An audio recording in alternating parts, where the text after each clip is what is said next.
Today we're continuing Squash Week here in the Dish with D community, and today it's going to be the Weight Watchers Butternut Squash Soup. I believe it's 0 points, but I will link the recipe in the description box. I'm pretty much going to follow to the letter, so I'm pretty sure I am. I plan to at this point, but we never know with Dish with D. She gets cooking and God knows what happens. But if you're a member of Weight Watchers, on the app there's this butternut squash soup. It's really, really good. So I'm going to show you how to make it, and I'm going to show you how to prep the butternut squash. So much squash going on this week. I don't know what squash I'm dealing with. So let me turn you around and show you how we start and prep our butternut squash. It'll be fun, people. Buckle up. Okay, here we have a humongous butternut squash. Now, some people heat them up before they peel them.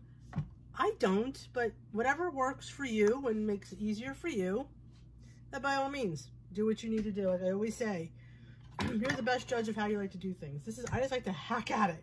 So I like to get both ends cut off.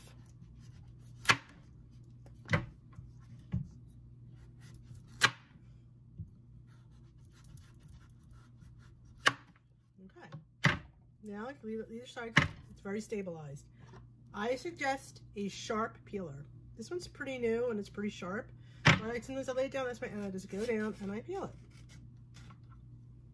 And once you get the skin off, you'll be able to cut it a little bit easier than you would if you didn't have the, like you could probably cut it in half with the skin on, but it's much easier to cut once this tough skin exterior is off. And it's really, like I said, it's really not that hard if you have a nice sharp blades. I always say, when in the kitchen, you need to have sharp utensils.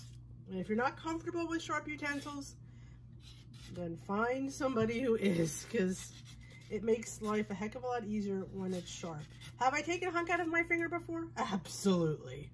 You know, have I taken some skin off? Yeah, I have. But you know, as long as you have good Band-Aids around, you're good. So we're going to cut this, I should say peel it.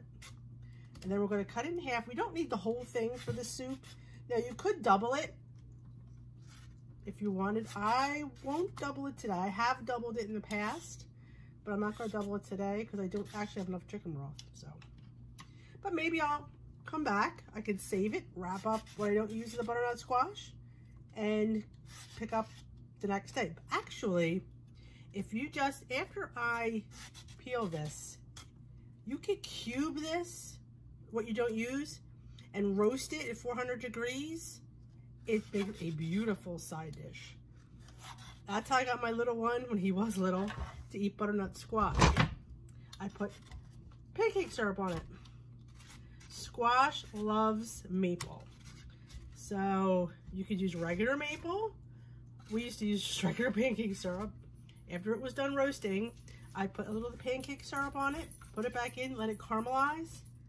And let me tell you, you might have thought I had some magic here because my family used to scarf it up. Now, all the seeds are at the bottom in the bulb. The top part of it is pure butternut. It's pure squash. So you get your most bang for your buck from your butternut squash, I have to say. You do. And I believe that the seed will be down here. This is where the bulb is. So I'm going to cut it right here. You might have to rock it. Just be very careful. Ta-da! So my seeds are actually in here. I didn't cut down far enough. But there you go. Now we're just going to cut this into cubes and get the desired amount. I'll let you know in the description box how much squash you need. I'm going to weigh mine. It's just easier to do it that way. But you could judge, it's squash. You have too much, it's not only gonna make it better. But like I said, this is a lot of squash.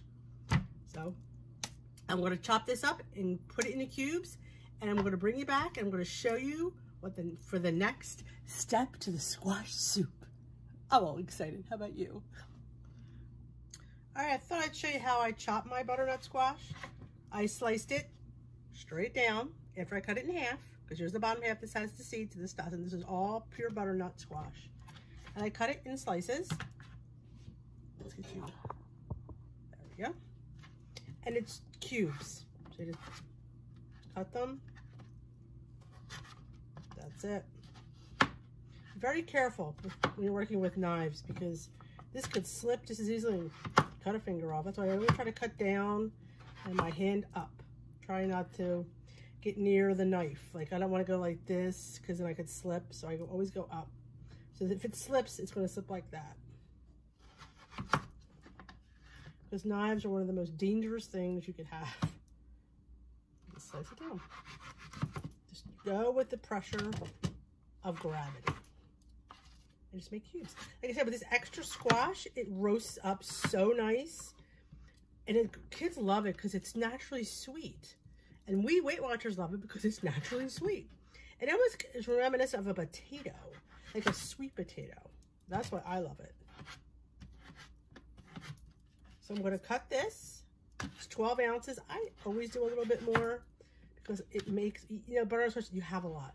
So I tend to use a little bit more, but you know what?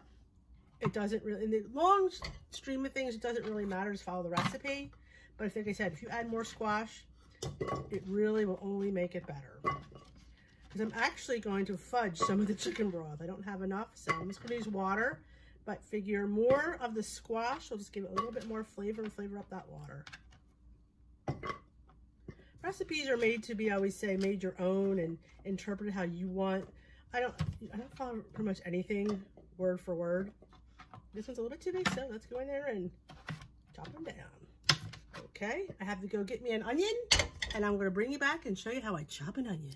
All right, calls for some onion and half an apple. Now, here's my thing. I love apple, and I think it goes great with squash, so I'm going to use the whole apple. Why not? I think it's apple. It's going to just enhance it. Plus, I did, if you remember right, I did add a little bit more squash because I didn't want to waste it. So yes, I'm going to add pretty much this whole apple. Plus, it's a small apple, so I'm going to put the whole thing in there. So I just peel it. This is how I cut my apple. I do the Rachel Ray technique. You cut it, quarter it, side, get the core out to the side. Core out to the side. Double check before you have all the seeds. Yep. And you just chop her up.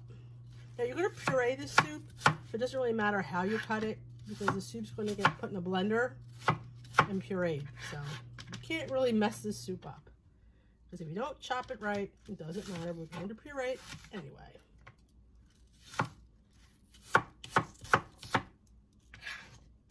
I love this soup. This is one of my favorite soups. When I found this soup and it's 0 points, it's so delicious. Okay. This was the onion I had left around from another recipe, so I'm just going to throw it in.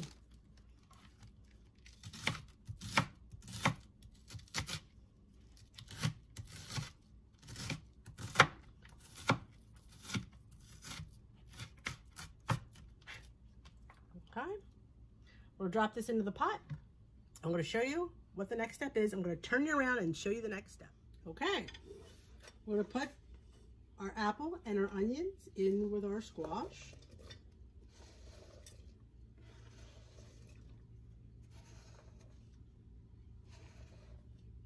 Okay, the flavors of fall: onions, apples, and squash. This would make a nice starter for Thanksgiving. Extremely low in points, yet delish. Okay, throw our burner on. Grab a spoon. Okay, we're also going to put these 4 cups of chicken broth. I only have 1, but we're going to do a little bit of water.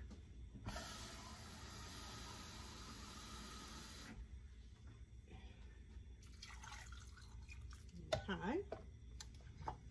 Give it a turn. Let these come to a boil. A little salt and pepper. I do have pepper. I'm a pepper mill girl.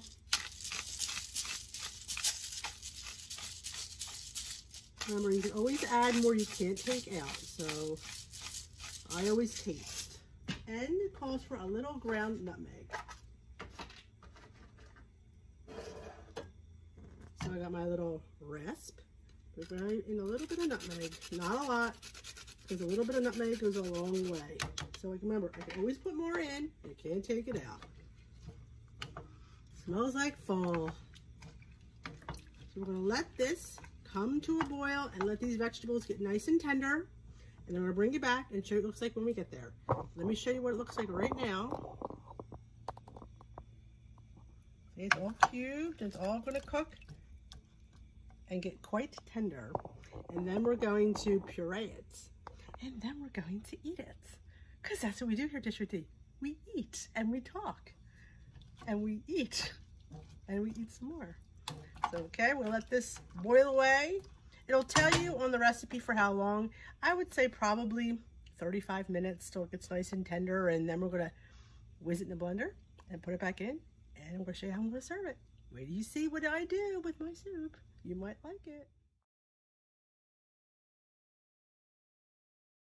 Is my vegetables after they've been simmering for about 20 minutes. They're really, really soft.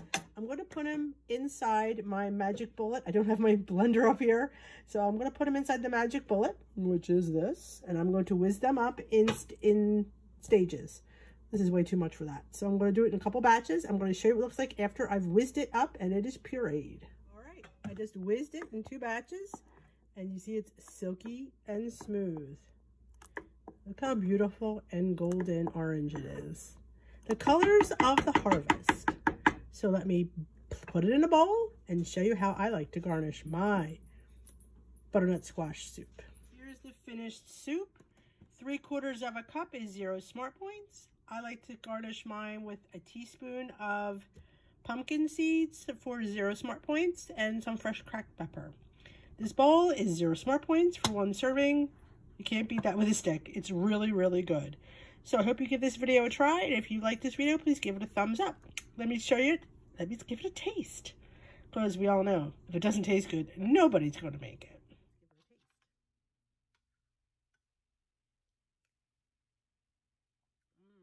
I love the texture of the pumpkin seeds and the fresh pepper. It's delicious. I think a little Greek yogurt would not be bad in here. Delicious. Give this recipe a try. It's in the Weight Watchers app. And let me know at the bottom what your favorite WW recipe is. Thank you for joining me. This was recipe 2 of my squash series.